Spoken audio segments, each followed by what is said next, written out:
India news में आपका स्वागत है। मैं हूं आपके साथ मैत्रेयी त्रिपाठी और इंडिया न्यूज आपके लिए लेके आया है दुनिया का सबसे तेज रफ्तार बुलेटिन न्यूज 222। और आपके साथ मैं हूं राकेश पांडे। सिर्फ 22 मिनट आप हमारे साथ बने रहिए। इस 22 मिनट में देश, दुनिया और खेल जगत की तमाम बड़ी खबरें हम आपको देंगे। महाराष्ट्र में मुख्यमंत्री देवेंद्र फडणवीस को आज विधानसभा में बहुमत साबित करना है। विधानसभा में 122 सदस्यों वाले बीजेपी गठबंधन को बहुमत के लिए 23 विधायकों की जरूरत है। शिवसेना ने फडणवीस सरकार को समर्थन पर अभी अपने पत्ते नहीं खोले हैं। शिवसेना प्रमुख उद्धव ठाकरे ने अपने सभी विधायकों की बैठक बुलाकर पार्टी की रणनीति तय की।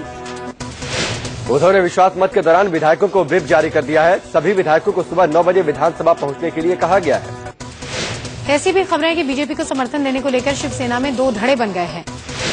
एक धड़ा बीजेपी को बिना शर्त समर्थन देने के पक्ष में है, तो वहीं दूसरा धड़ा विपक्ष में बैठने की नीति का समर्थन कर रहा है।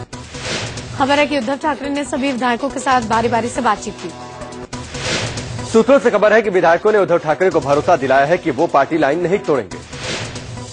वहीं खबर है कि विश्वास मत के दौरान एनसीपी सदन से गैर हाजिर रह सकती है। अगर एनसीपी विधायक सदन से बाहर रहते हैं तो बहुमत का आंकड़ा कम हो जाएगा और बीजेपी बगैर शिवसेना के ही बहुमत हासिल कर लेगी। 288 सदस्यों वाली महाराष्ट्र विधानसभा में बीजेपी के पास 121 विधायक हैं। एक सहयोगी को मिलाकर संख्या 122 हो जाती है। बहुमत के लिए 145 विधायकों की जरूरत है, यानी बीजेपी को 23 विधायकों की और दरकार है। सदन में शिवसेना के 63, कांग्रेस के 43 और एनसीपी के 41 विधायक हैं। अगर शिवसेना बीजेपी के साथ आती है तो आसानी से बहुमत का आंकड़ा पार हो जाएगा। एनसीपी से पहले ही बीजेपी को समर्थन की बात कही है, मगर बीजेपी सीधे सीधे साथ लेने के पक्ष में नहीं है। अगर एनसीपी के 41 विधायक विश्वास मत के दौरान सदन से गायब रहते हैं तो विश्वास मत का आंकड़ा 124 रह जाता है। 124 का आंकड़ा बीजेपी निर्दलियों की मदद से हासिल कर लेगी। वहीं विश्वास मत पर रणनीति बनाने के लिए देर रात बीजेपी के विधायकों की बैठक हुई। मुंबई के वाई.बी. चौहान हॉल में हुई इस बैठक में सीएम समेत तमाम विधायक मौजूद थे। बैठक के बाद सभी विधायकों ने डिनर भी साथ किया। खबर है कि सीएम देवेंद्र फडणवीस ने शिवसेना सुप्रीमो उद्धव ठाकरे को फोन किया। सूत्रों के मुताबिक फडणवीस ने उद्धव से स्पीकर का उम्मीदवार वापस लेने के लिए कहा। आज विश्वास मत से पहले स्पीकर का चुनाव भी होगा। इस बार मुकाबला त्रिकोणीय है। बीजेपी, शिवसेना और कांग्रेस ने अपने अपने उम्मीदवार मैदान में उतार दिए हैं। बीजेपी ने हरिभाऊ बागड़े, शिवसेना ने विजय अवती और कांग्रेस ने वर्षा गायकवाड़ को मैदान में उतारा है। सुबह 11 बजे से लेकर 1 बजे के बीच स्पीकर के चुनाव के लिए विधानसभा में वोटिंग होगी।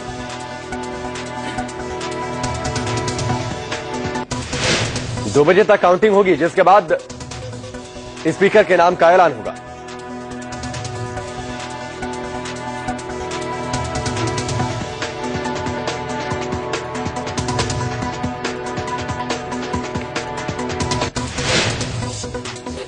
स्पीकर के लिए अगर तीनों उम्मीदवार मैदान में बने रहे तो 2 बार वोटिंग होगी। पहली बार की वोटिंग में जिसे सबसे कम वोट मिलेंगे उसे बाहर करके बाकी 2 उम्मीदवारों के लिए फिर से वोटिंग कराई जाएगी। विधानसभा स्पीकर के चुनाव में एनसीपी ने कांग्रेस को समर्थन का ऐलान किया है। कांग्रेस ने एनसीपी से समर्थन मांगा था। महाराष्ट्र में यह पहली बार हो रहा है कि स्पीकर के लिए 3 उम्मीदवार मैदान में हैं। वहीं सीएम देवेंद्र फडणवीस ने अपील की है कि स्पीकर का चुनाव सर्वसम्मति से हो। इस बीच केंद्रीय मंत्री राजीव प्रताप रूडी ने कहा कि शिवसेना के साथ कोई मतभेद नहीं। रूडी ने कहा कि बीजेपी चाहती है कि शिवसेना सरकार में शामिल होकर काम करे। जय विदर्भ का नारा लगाने वाले विधायकों को प्रोटेम स्पीकर ने सस्पेंड करने की चेतावनी दी है। आरपीआई अध्यक्ष रामदास अठावले ने कहा कि बीजेपी ने उनके साथ धोखा किया है और लिखित वादे भी पूरे नहीं किए हैं। अठावले ने कहा कि पीएम ने उन्हें केंद्र में मंत्री बनाने का वादा किया था, लेकिन उन्होंने वादा पूरा नहीं किया। 10 दिनों के विदेशी दौरे पर निकले पीएम मोदी आज म्यांमार के नेपिटो में भारत आसियान समिट में हिस्सा लेंगे। पीएम मोदी के लिए आसियान देशों के साथ ये बैठक बेहद अहम होगी। खासतौर पर कारोबार के लिहाज से ये काफी अहम है, क्योंकि आसियान के साथ चीन के मुकाबले भारत का बिजनेस बेहद कम है। ऊर्जा जरूरतों को देखते हुए भारत ने वियतनाम जैसे देशों के साथ हाल ही में कई समझौते किए हैं। लिहाजा चीन के बढ़ते दखल को देखते हुए रणनीतिक लिहाज से भी ये बैठक अहम है। इससे पहले कल पीएम मोदी अपने 3 दिन के दौरे पर म्यांमार पहुंचे। पहले दिन पीएम ने म्यांमार के राष्ट्रपति थिन सेन से मुलाकात की। 45 मिनट की मुलाकात के बाद पीएम ने ट्वीट किया, राष्ट्रपति थिन सेन के साथ बहुत अच्छी बातचीत हुई। इससे पहले नेपिटो पहुंचने पर पीएम ने ट्वीट किया, आसियान भारत की एक्ट ईस्ट पॉलिसी का अहम हिस्सा है। पीएम मोदी म्यांमार में विपक्षी नेता आंग सान सूची से भी मिल सकते हैं। म्यांमार में प्रधानमंत्री मोदी चीन के प्रधानमंत्री ली केचियांग से मुलाकात करेंगे। गुरुवार को पीएम पूर्व एशिया शिखर सम्मेलन में शिरकत करने के बाद ऑस्ट्रेलिया के लिए रवाना हो जाएंगे। पीएम मोदी को सत्ता में आए अभी 6 महीने ही हुए हैं, मगर अंतर्राष्ट्रीय बिरादरी में उनकी मांग में भारी बढ़ोतरी देखी गई है। म्यांमार और ऑस्ट्रेलिया में शिखर सम्मेलन का हिस्सा बने नेताओं में पीएम मोदी से मुलाकात के लिए होड़ लगी है। विदेश मंत्रालय के पास मुलाकात के लिए अपॉइंटमेंट्स के गुजारिशों का अंबार है। मौजूदा दौरे में पीएम मोदी 40 नेताओं से द्विपक्षीय बातचीत करेंगे। कांग्रेस ने जवाहरलाल नेहरू की 125वीं जयंती पर आयोजित कार्यक्रम में प्रधानमंत्री नरेंद्र मोदी को न्योता नहीं दिया है। कांग्रेस ने इस कार्यक्रम में देश और दुनिया के कई अंतर्राष्ट्रीय नेताओं को बुलाया है। कांग्रेस प्रवक्ता आनंद शर्मा ने इस बात को माना कि प्रधानमंत्री नरेंद्र मोदी को जवाहरलाल नेहरू जयंती कार्यक्रम में नहीं बुलाया गया है। आनंद शर्मा ने कहा कि नरेंद्र मोदी पर्यटक पीएम हैं, इसलिए उन्हें न्योता नहीं दिया गया। कांग्रेस के वरिष्ठ नेता हंसराज भारद्वाज ने कहा है कि नेहरू जयंती पर पीएम को न्योता देना चाहिए था। बीजेपी प्रवक्ता समित पात्रा ने कहा कि पीएम पूरे देश का होता है, कांग्रेस ने मोदी को न्योता नहीं देकर देश का अपमान किया है। कांग्रेस ने देश के पहले प्रधानमंत्री पंडित जवाहरलाल नेहरू की 125वीं जयंती मनाने के लिए एक वेबसाइट भी लॉन्च की है। दिल्ली चुनाव को लेकर इंडिया न्यूज, संडे गार्जियन और सी वोटर के सर्वे में बीजेपी बहुमत हासिल करती दिखाई दे रही है। इस सर्वे में बीजेपी को 37, आम आदमी पार्टी को 26, कांग्रेस को 6 और अन्य के खाते में 1 सीट जाती दिख रही है। इंडिया न्यूज, संडे गार्जियन और सी वोटर के सर्वे के मुताबिक दिल्ली में आज चुनाव हुए तो 44% लोग बीजेपी को वोट देंगे, जबकि 39% ने आम आदमी पार्टी, 11% ने कांग्रेस और 6% ने अन्य को वोट देने की बात कही है। 71% लोग मानते हैं कि बीजेपी को मोदी के नाम का फायदा होगा, जबकि 16% लोग ऐसा नहीं मानते। 58% लोगों ने मोदी को दिल्ली में सबसे लोकप्रिय नेता बताया, जबकि 34% लोग केजरीवाल के समर्थन में हैं। 59% लोग मानते हैं कि बीजेपी को दिल्ली में सीएम कैंडिडेट घोषित करना चाहिए, 34% लोग इसे जरूरी नहीं मानते। 38% लोग दिल्ली में दोबारा चुनाव के लिए केजरीवाल को जिम्मेदार मानते हैं, जबकि 21% बीजेपी को। आज देश भर के सभी सरकारी बैंक बंद रहेंगे। बैंकों के अधिकारी और कर्मचारी 1 दिन की हड़ताल पर हैं। वेतन बढ़ाने की मांग को लेकर बैंकों के करीब 10 लाख कर्मचारी एक साथ सांकेतिक हड़ताल पर हैं। 9 यूनियनों के इस हड़ताल से देश भर में तकरीबन 10,000 करोड़ रुपए के कारोबार पर असर पड़ेगा। छत्तीसगढ़ के बिलासपुर में नसबंदी ऑपरेशन के बाद 11 महिलाओं की मौत के बाद रमन सिंह सरकार हरकत में आ गई है। रमन सिंह सरकार ने आरोपी 4 डॉक्टरों को सस्पेंड कर दिया है। इन चारों के खिलाफ एफआईआर दर्ज करने के निर्देश दिए गए। पीएम नरेंद्र मोदी ने भी 11 महिलाओं की मौत पर दुख जताया है और दोषियों पर कार्रवाई का भरोसा दिया है। म्यांमार से पीएम ने रमन सिंह को फोन किया और उनसे जांच कर मामले में सख्त कार्रवाई करने के लिए कहा। महिलाओं की मौत मामले में सीएम रमन सिंह ने जांच के लिए 3 सदस्यों की कमेटी भी बना दी है। मृतक के परिवार वालों के लिए 4-4 लाख के मुआवजे का ऐलान किया गया है। साथ ही प्रभावितों को 50,000 की मदद मिलेगी। बिलासपुर में महिलाओं की मौत पर केंद्र ने राज्य सरकार से रिपोर्ट मांगी है। आज एम्स के डॉक्टर्स का एक दल बिलासपुर जाएगा। केंद्रीय स्वास्थ्य राज्य मंत्री श्रीपद नाइक ने कहा कि रिपोर्ट आने के बाद दोषियों पर कार्रवाई होगी। बिलासपुर में 8 नवंबर को नसबंदी कैंप में 83 महिलाओं का ऑपरेशन हुआ था, जिनमें से 11 की मौत हो गई। बिलासपुर में अस्पताल के बाहर कांग्रेस कार्यकर्ताओं ने जमकर प्रदर्शन किया, रमन सिंह के इस्तीफे की मांग की। बिलासपुर घटना के विरोध में आज कांग्रेस ने छत्तीसगढ़ में बंद बुलाया है। डॉक्टरों की लापरवाही के विरोध में दिल्ली के छत्तीसगढ़ भवन के बाहर AITWA की कार्यकर्ताओं ने प्रदर्शन किया। भोपाल में कांग्रेस की बैठक के दौरान जमकर हंगामा हुआ। कांग्रेस नेताओं के 2 गुटों के बीच जमकर मारपीट हुई। बताया जा रहा है कि कांग्रेस नेता मानक अग्रवाल और दूसरे गुट के समर्थकों में झड़प हुई। कांग्रेस नेताओं की झड़प को वर्चस्व की लड़ाई से जोड़कर देखा जा रहा है। इस झड़प के दौरान कांग्रेस के कुछ नेताओं के कपड़े फट गए और कुछ को चोटें भी आईं। हालांकि कांग्रेस नेता मानक अग्रवाल का कहना है कि इस पूरे हंगामे के पीछे संघ के कार्यकर्ताओं का हाथ है। ये लोग जबरन पार्टी दफ्तर में घुसे और हंगामा किया। पुलिस का कहना है कि शिकायत मिलने पर वो कार्रवाई करेगी। जोधपुर सेशंस कोर्ट के सामने एक महिला को पुलिस वालों ने जमकर पीट दिया। लेडी कांस्टेबल होने के बावजूद सिपाही इस महिला से मारपीट करता दिखाई दिया। आरोपी पुलिसकर्मी महिला को पुलिस की गाड़ी में बिठाने की कोशिश कर रहा था, जबकि वो इसका विरोध कर रही थी। दरअसल कोर्ट के सामने आसाराम की महिला समर्थक हंगामा कर रही थी। पुलिस के रोकने पर महिलाओं ने उन पर हमला कर दिया। मामले में 8 महिलाओं की गिरफ्तारी हुई है। इंदौर में एक लड़की ने सरेआम अपने प्रेमी की पिटाई कर डाली। प्रेमी का कॉलर पकड़कर उसने उस पर कई थप्पड़ बरसाए। लड़की ने अपने प्रेमी को दूसरी लड़की के साथ रंगे हाथ पकड़ लिया था, जिसके बाद उसी जगह पर लड़की ने अपने प्रेमी को थप्पड़ बरसाने शुरू कर दिए। लड़की का आरोप है कि उसका प्रेमी उसे धोखा दे रहा था, जो वो बर्दाश्त नहीं कर पाई। लड़की ने न सिर्फ अपने प्रेमी को जमकर पीटा, बल्कि उसके साथ घूमने वाली दूसरी लड़की पर भी थप्पड़ बरसाए। लड़का मार खाते खाते जमीन पर गिर गया, फिर लड़की उसे पीटती रही। बाद में लोगों ने दोनों का झगड़ा सुलझाया। इंदौर में एक महिला कर्मचारी को नौकरी से निकालना डॉक्टर को भारी पड़ गया। भड़की महिला कर्मचारी डॉक्टर के क्लिनिक में आ धमकी और आओ देखा न था और डॉक्टर की पिटाई शुरू कर दी। पिटाई की पूरी वारदात सीसीटीवी कैमरे में कैद हो गई। डॉक्टर को बचाने के लिए उसकी पत्नी भी बीच बचाव करने आई, लेकिन इस महिला ने डॉक्टर की पत्नी की भी पिटाई कर दी। असम के डिब्रूगढ़ में सीआरपीएफ जवानों और भारत कॉर्पोरेशन प्राइवेट लिमिटेड के मजदूरों के बीच जमकर मारपीट हुई। मजदूरों ने सीआरपीएफ जवानों पर पथराव किया तो जवानों ने जमकर लाठियां बरसाई। बताया जा रहा है कि सीआरपीएफ के जवानों ने तलाशी के दौरान एक मजदूर के कपड़े भी उतार दिए। इसी से बढ़ के मजदूरों ने हंगामा शुरू कर दिया। मजदूर सीआरपीएफ जवान की गिरफ्तारी की मांग कर रहे थे। यूपी के शाहजहांपुर में एक सिपाही ने डांसर को तमंचा दिखाकर डांस करवाया। नशे में धुत ये सिपाही स्टेज पर चढ़कर डांसर के ऊपर नोट लुटाता रहा और डांसर डर के मारे डांस करती रही। दरअसल शैलेंद्र शुक्ला नाम का ये सिपाही एक मेले में चल रहे डांस प्रोग्राम के दौरान धमका। आयोजकों और डांसर को तमंचा दिखाकर धमकाया और उनके पैसे ले लिए।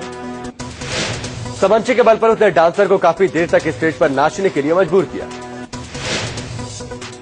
डांसर नाच रही थी, वो उन्हीं के पैसे उस पर लुटा रहा था। मामला सामने आने पर आरोपी सिपाही को सस्पेंड कर दिया गया है। यूपी के सहारनपुर में एक महिला ने दुकान में घुसकर लैपटॉप पर हाथ साफ कर दिया। मौका देखते ही इसने लैपटॉप को अपने कपड़ों में छिपा लिया। महिला ग्राहक बनकर दुकान में दाखिल हुई थी, उसके साथ उसका साथी भी था। पूरी वारदात दुकान के अंदर लगे सीसीटीवी कैमरे में कैद हो गई। सीसीटीवी फुटेज की मदद से पुलिस दोनों आरोपियों की तलाश में जुटी है। देहरादून पुलिस ने गैंगरेप के बाद लड़की और उसके प्रेमी की हत्या के मामले में 4 लोगों को गिरफ्तार किया। दिल्ली से देहरादून घूमने आए प्रेमी जोड़ी को चकराता के पास एक ड्राइवर और उसके 3 साथियों ने बंधक बना लिया था। लड़की के साथ गैंगरेप करते उन्होंने दोनों की हत्या कर दी थी। दिल्ली के रेस कोर्स मेट्रो स्टेशन पर एक लड़की ने मेट्रो ट्रेन के आगे छलांग मार दी। लड़की को तुरंत अस्पताल पहुंचाया गया, लेकिन उसे बचाया नहीं जा सका। नजफगढ़ की रहने वाली ये लड़की कालिंदी कॉलेज में पढ़ती थी। उसके बैग से कोई सुसाइड नोट नहीं मिला है। लड़की ने खुदकुशी क्यों की, मामले की जांच की जा रही है। दिल्ली के जेएनयू में पीएचडी की पढ़ाई करने वाली छात्रा के साथ बलात्कार का मामला सामने आया है। 25 साल की लड़की का आरोप है कि उसके जानकार ने कई हफ्तों तक उसके साथ रेप किया। आरोपी फरार है, पुलिस उसकी तलाश कर रही है। दिल्ली के लक्ष्मीनगर इलाके में देर रात बदमाशों ने एक एटीएम को लूटने की कोशिश की। बदमाशों ने एटीएम के अंदर काफी तोड़फोड़ मचाई, लेकिन वो लूट में नाकाम रहे। पुलिस सीसीटीवी फुटेज की मदद से बदमाशों की तलाश कर रही है। अस्पताल में भर्ती हरियाणा के संत रामपाल की ताजा तस्वीरें सामने आई हैं। तस्वीरों में डॉक्टर संत रामपाल का चेकअप करते हुए नजर आ रहे हैं। पिछले 2 दिनों में उनका 3 बार मेडिकल चेकअप किया गया है। संत रामपाल की गिरफ्तारी को लेकर हाईकोर्ट की सख्ती के बीच अब भी सार में तनाव बना हुआ है। सुनंदा पुष्कर डेथ मिस्ट्री की जांच तेज हुई। लैपटॉप और 3 मोबाइल फोन को फॉरेंसिक जांच के लिए भेजा गया। इसी साल 17 जनवरी को पूर्व केंद्रीय मंत्री शशि थरूर की पत्नी सुनंदा पुष्कर का शव दिल्ली के होटल लीला में संदिग्ध हालत में मिला था। अलीगढ़ मुस्लिम यूनिवर्सिटी के वाइस चांसलर जमीरुद्दीन शाह के फरमान से बवाल मच गया है। एएमयू के वाइस चांसलर ने कहा था कि लड़कियों के चलते लाइब्रेरी में भीड़ बढ़ जाती है, इसलिए लड़कियों की एंट्री नहीं होनी चाहिए। एएमयू के वाइस चांसलर ने कहा कि लाइब्रेरी में बैठने की जगह की कमी है और लड़कियों के आने से 4 गुना ज्यादा लड़के आ जाएंगे। एएमयू वाइस चांसलर के विवादित बयान को केंद्र सरकार ने गंभीरता से लिया है। एचआरडी मिनिस्टर स्मृति ईरानी ने इसे बेटियों का अपमान बताया। कुलपति से जवाब तलब किया गया है। एएमयू के इस फरमान को केंद्रीय अल्पसंख्यक मामलों के राज्य मंत्री मुख्तार अब्बास नकवी ने दकियानूसी सोच करार दिया है। राष्ट्रीय महिला आयोग की सदस्य शमीना शफीक ने कहा कि लाइब्रेरी में जगह बनानी चाहिए, न कि लड़कियों की एंट्री पर रोक लगनी चाहिए। एएमयू के वीसी जमीरुद्दीन शाह ने अपने बयान पर सफाई दी है। कहा कि मीडिया ने उनकी बात को गलत तरीके से पेश किया। उन्होंने कहा कि मौलाना आजाद लाइब्रेरी में जगह की कमी के चलते लड़कियों को इजाजत नहीं देने की बात उन्होंने कही थी। चुनाव में हार से परेशान राहुल गांधी पार्टी में जान फूंकने की तैयारी में है। राहुल इसके लिए जनसंपर्क यात्रा करेंगे। 1977 में इंदिरा गांधी और 1989 में राजीव गांधी की यात्राओं की तर्ज पर राहुल पार्टी कार्यकर्ताओं और आम लोगों से मिलेंगे। कांग्रेस सूत्रों के मुताबिक कांग्रेस आम लोगों के करीब जाकर उन्हें लुभाने की कोशिश करेगी। राहुल गांधी की जनसंपर्क यात्रा की तारीखों का ऐलान अभी नहीं हुआ है। उत्तर प्रदेश के राज्यपाल राम नाईक फिर से विवादों में घिर गए हैं। राम नाईक ने दावा किया है कि अयोध्या मसला 5 साल के अंदर अंदर सुलझ जाएगा।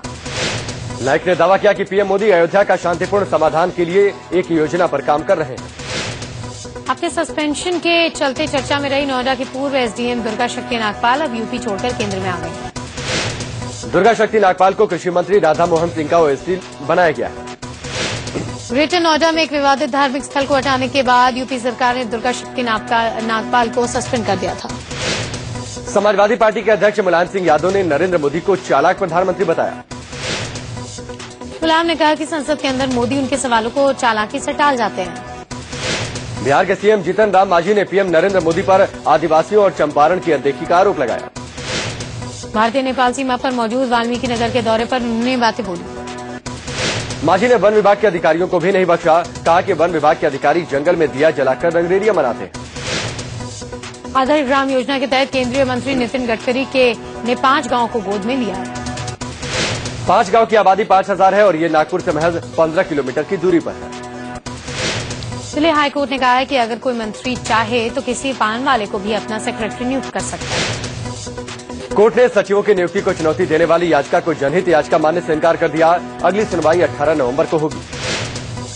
अप्रैल से अक्टूबर के बीच भारतीय रेल की कमाई में 12% की बढ़ोतरी दर्ज की गई। इस दौरान रेलवे ने करीब 86,000 करोड़ रुपए की कमाई की, जबकि पिछले साल इस दौरान करीब 77,000 करोड़ की कमाई हुई थी। इस दौरान माल भाड़े से करीब 58,000 करोड़ की कमाई हुई, जो पिछले साल के मुकाबले 11% ज्यादा है। जबकि अप्रैल और अक्टूबर के बीच यात्री भाड़े से करीब 25,000 करोड़ रुपए की कमाई हुई, जो पिछले साल के मुकाबले 16% ज्यादा है। हालांकि पिछले साल के मुकाबले इस साल टिकट बुकिंग में कमी दर्ज की गई है। ऑनलाइन शॉपिंग कंपनी अलीबाबा ने 1 घंटे में 120 अरब रुपए की बिक्री की। चीन के सालाना सिंगल्स डे के मौके पर एक खास सेल के जरिए कंपनी ने रिकॉर्ड बनाया। पिछले साल इसी मौके पर दोपहर तक 3.1 अरब डॉलर की बिक्री हुई थी। यह ऑनलाइन बिक्री का रिकॉर्ड। गूगल आज सेंसेक्स नेक्सस 9 टैबलेट भारत में लॉन्च करेगा। इसकी कीमत 28,900 है। एचटीसी के साथ बनाए गए नेक्सस 9 टैबलेट को गूगल ने पिछले महीने ही दुनिया भर के दूसरे बाजारों में लॉन्च किया था। परिवहन मंत्री नितिन गडकरी आज नेपाल की राजधानी काठमांडू में इंफ्रास्ट्रक्चर समिट में भाषण देंगे। पीएम के नेपाल दौरे से पहले आज गडकरी भारत नेपाल बस सेवा पर आखिरी मुहर लगा सकते हैं। पीएम इसी महीने के आखिरी हफ्ते में सार्क सम्मेलन में हिस्सा लेने नेपाल जाएंगे। बताया जा रहा है कि यह दिल्ली से नेपाल की राजधानी काठमांडू के बीच चलाई जा सकती है। सेनाध्यक्ष जनरल दलबीर सिंह सुहाग आज नेपाल के पहले दौरे पर जाएंगे। जनरल दलबीर सिंह सुहाग को नेपाली सेना के जनरल की मानद उपाधि से नवाजा जाएगा। महाराष्ट्र के गद्दियों की बनाई गई चीजें अब एक ब्रांड के तहत बिकेंगी। ब्रांड का नाम रखा गया है माका, यानी महाराष्ट्र कारागृह। येरवडा जेल प्रशासन ने माका की ब्रांडिंग के लिए फिल्म अभिनेत्री रानी मुखर्जी को बुलाया। मुंबई से सटे ठाणे के वार्तक नगर में साईं बाबा मंदिर की स्थापना की 28वीं सालगिरह के लिए प्रसाद के रूप में 6 लाख लड्डू बनाए गए। ये समारोह 15 से 17 नवंबर तक चलेगा। ये मंदिर मिनी शिरडी के रूप में मशहूर है।